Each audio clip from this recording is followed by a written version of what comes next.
We have a very special guest with us. He's the Orioles third base coach.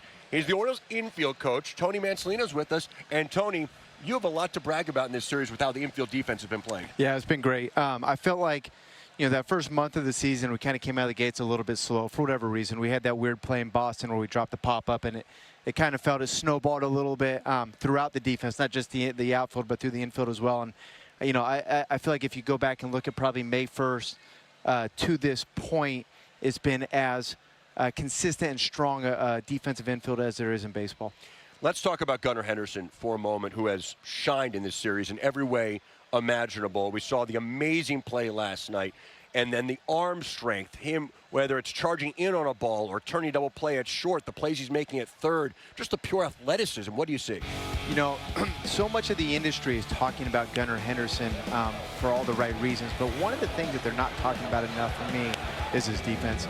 Here's a kid that got to the big leagues at 21, and now he's playing his first full season in the big leagues at 21. Now he's 22. But how many times have we seen a kid at that age come to the big leagues and play two incredibly challenging positions such as shortstop and third base and play them at such a high level? It is really difficult to play just one of the positions, let alone going back and forth and playing two. And if you look at the end of the season possibilities, there's absolutely no doubt in my mind that this should be a candidate for the utility Gold Glove based on what's gone on here over the last few months. When we talk about Gunnar going from third to short, sometimes in between games, sometimes night to night, day to day, do we take that for granted, how hard that is to do day in and day out? Absolutely. It's hard to do for a veteran player. He's 22 years old. It's his first full year at the big leagues, and he's making it look a lot easier than he should. How about the arm strength from Gunnar? We saw it yesterday on the incredibly athletic play, ranging towards second base, but then turning the double play to end the game in game one of this series, a bang-bang play at first. How many shortstops can make that throw and complete that final out? Not a lot. We're seeing a lot of the Ellie De La Cruz stuff right now throughout MLB Network and throughout the industry. I think Gunnar's in that same category.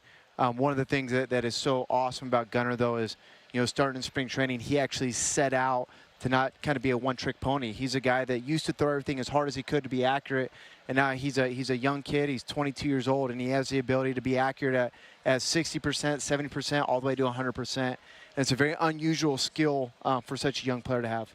Ramon Urias made maybe a game-saving play in game one of this series on Thursday. It's a tie game. The Orioles had a 3-1 lead. Then it was 3-3, but there are guys on base. That ball's heading for right field. That's a base hit. That's the go-ahead run right there. How big of a play was that from Ramon? Quite possibly play of the year.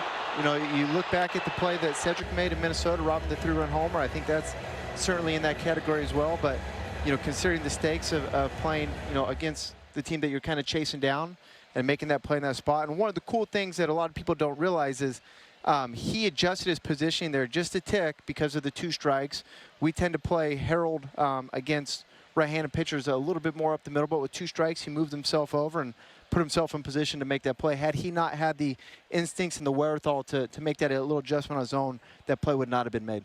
I've been impressed with Jordan Westberg's athleticism. He's going from second to third, night in, night out, inside games as well. What have you seen from Jordan very early in his career? Man, a guy that has dramatically improved for me defensively from when I saw him early in spring training until now. I mean, he was always a guy that played solid defense throughout the lower levels of the minor leagues, but I think playing defense in the major leagues is a little bit different branded defense than what you get or what you consider success in the A-ball, AA levels.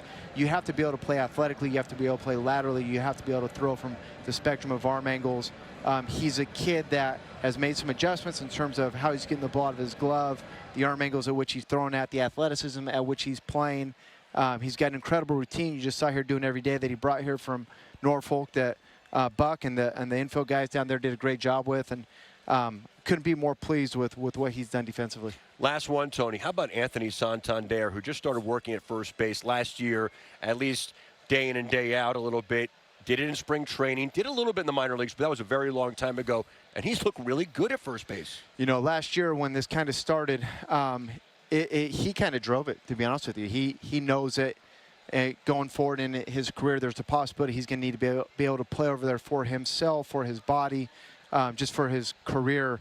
And every day he would come look for me and ask. And when I would hit him ground balls, he would always tell me that I wasn't hitting him hard enough. And from my end, I'm terrified that if I hit a ball too hard, it's going to pop up and break a finger. knowing that he probably wasn't going to play a lot of first for us last year, I was kind of being very conservative with him. But every single day, he wanted to be challenged. He wanted to get better, and he certainly did just that. And now he's in a position to where he's playing a pretty solid first base in a pretty tricky on a pretty tricky turf surface against a fast team, a left-handed lineup in the middle of a pennant chase. Tony Mansolino, Orioles infield coach, and he has the toughest job in sports, being a third base coach